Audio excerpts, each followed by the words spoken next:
Brazil overtook the UK as the sixth largest economy in the world in terms of output in 2011. This represents an ongoing shift in the balance of output from the developed economies to the developing, with emerging markets such as Brazil, India, China and Russia all outgrowing the developed economies in the past decade. The UK represents an archetypal developed economy. Income is relatively high at around $36,000 per person, while the economy has a relatively strong infrastructure in place. The economy is services orientated, with 70% of GDP coming from this area. Financial services is of particular importance, with London being a global hub for financial transactions. The industry makes up 36% of GDP and has been one of the most dynamic sectors of the economy in the past 20 years. Brazil, on the other hand, has relatively low income levels with high income inequality. The economy is more diverse, however, with manufacturing, mining and agriculture making up larger proportions of GDP.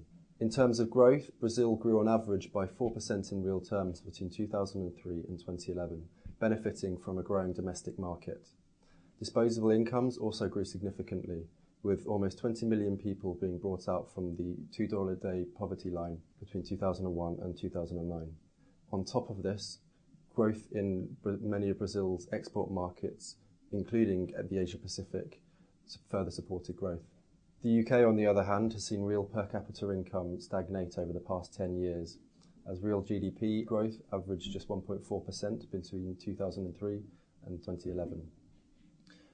Growth prior to the financial crisis was debt-led, with private savings fluctuating around zero. Consumers used credit to expand their consumption. Public debt also grew as the public sector expanded its reach in the economy. Brazil was more insulated from the financial crisis than the UK. Less reliance on its financial sector and less internationally integrated banks meant that it took until 2009 for the impacts to permeate through the Brazilian economy. In 2009, the economy contracted by 0.3%. However, strong spending on infrastructure and temporary tax cuts for much of its manufacturing industries allowed for a sharp rebound in growth. The financial crisis had a profound effect on the UK economy. Without government intervention, many of the UK's major banks faced bankruptcy, while attempts to stimulate the economy increased public debt. High levels of bad debt in the financial sector, high levels of public debt, as well as low consumer confidence, has acted to subdue the UK economy in the last 3.5 years.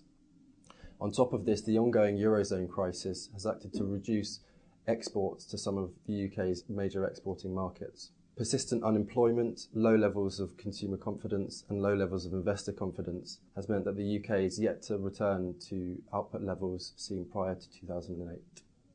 Global output growth is set to slow in 2012. However, as part of the build-up to the 2014 World Cup and 2016 Olympics hosted by Brazil, infrastructure spending is set to grow, supporting short-term growth. While high disposable incomes and a growing domestic market is set to support growth at an average rate of 4% a year between now and 2020. There are, however, some risks in the Brazilian economy. A relatively small and uncompetitive manufacturing sector sets Brazil apart from some of the other emerging economies such as China and India, while dependence on the international capital markets for investment funds offers some downside risks for the Brazilian economy. The UK is expected to have a protracted recovery. Persistent unemployment, low levels of investor confidence and austerity measures mean that it is unlikely that the UK is going to return to growth above 2% a year before 2013. This is a consistent theme across the world. Growth in the developing economies and slow and protracted recoveries in the developed countries.